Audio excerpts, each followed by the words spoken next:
بسم اللہ الرحمن الرحیم۔ السلام علیکم ورحمۃ اللہ وبرکاتہ۔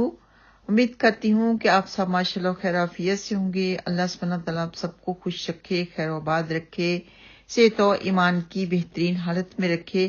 تو آج ہم تعلیم الاسلام پر مبنی سنت اور نفل نمازوں کے بیان کے اوپر بات کر رہے ہیں۔ سوال ہے کتنی نمازیں سنت موقدہ ہیں؟ جواب ہے 2 رکعتیں نماز فجر کے فرضوں سے پہلے اور 4 رکعتیں ایک سلام سے نماز ظہر کے پہلے اور 2 رکعتیں نماز ظہر کے فرضوں کے بعد اور 4 رکعتیں ایک ہی سلام سے نماز جمعہ کے بعد اور 2 رکعتیں مغرب کے فرضوں کے بعد اور 2 رکعتیں عشاء کے فرضوں کے بعد سنت موقدہ ہیں۔ آگے سوال ہے کتنی نمازیں سنت غیر موقدہ ہیں؟ جواب ہے نماز عصر سے پہلے 4 رکعتیں اور عشاء کی سنت موقدہ کے بعد 2 رکعتیں اور مغرب کی سنت موقدہ کے بعد 6 رکعتیں اور جمعہ کے بعد کی سنت موقدہ کے بعد 2 رکعتیں اور تحیۃ الوضو کی 2 رکعتیں، تحیۃ المسجد کی 2 رکعتیں، نماز چاشت کی 4 یا 8 رکعتیں، نماز تہجد کی 4 یا 6 یا 8 رکعتیں، صلاۃ التسبیح، نماز استخارہ، نماز توبہ، نماز حاجت وغیرہ، یہ تمام نمازیں سنت غیر موقدہ ہیں۔ آگے سوال ہے سنتیں مسجد میں پڑھنی بہتر ہیں یا گھر میں؟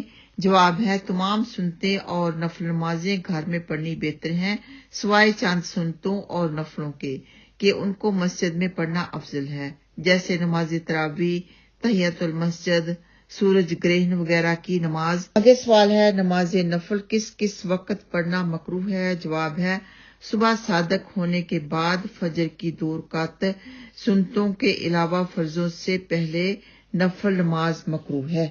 صبح صادق کا مطلب کہ جب فجر کی اذان ہو جائے، اس کے بعد نوافل پڑھنا مکروہ ہے، لیکن فجر نماز سے پہلے 2 سنت ضرور پڑھ لینی چاہیے جو کہ سنت موقدہ ہیں۔ نمبر 2 پہ ہے فجر کے فرضوں کے بعد آفتاب یعنی سورج نکلنے سے پہلے نفل نماز مکروہ ہے۔ نمبر 3 عصر کے فرضوں کے بعد آفتاب کے متغیر ہونے سے پہلے نفل نماز مکروہ ہے، لیکن ان تینوں وقتوں میں فرض نماز کی قضا اور واجب نماز کی قضا اور نماز جنازہ اور سجدہ تلاوت بالکل جائز ہے۔ نمبر 4 آفتاب نکلنا شروع ہونے سے 1 نیزہ بلند ہونے تک۔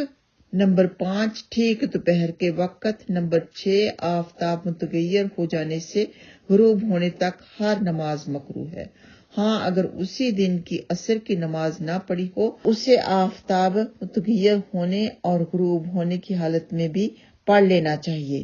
اسی طرح خطبہ کے وقت سنت اور نفل نماز مکروہ ہے، ہاں تحیۃ المسجد کے 2 نفل پڑھ کے آپ بیٹھ سکتے ہیں۔ آگے سوال ہے آفتاب کے متغیر ہونے سے کیا مراد ہے؟ جواب ہے جب آفتاب سرخ ٹکیا کی طرح ہو جائے اور اس پر نظر ٹھہرنے لگے تو سمجھو کہ آفتاب متغیر ہو گیا، یعنی سورج غروب ہو رہا ہے یا سورج طلوع ہو رہا ہے۔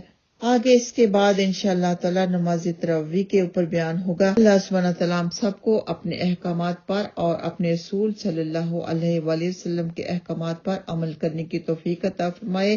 جزاکم اللہ خیرا۔ السلام علیکم ورحمۃ اللہ وبرکاتہ۔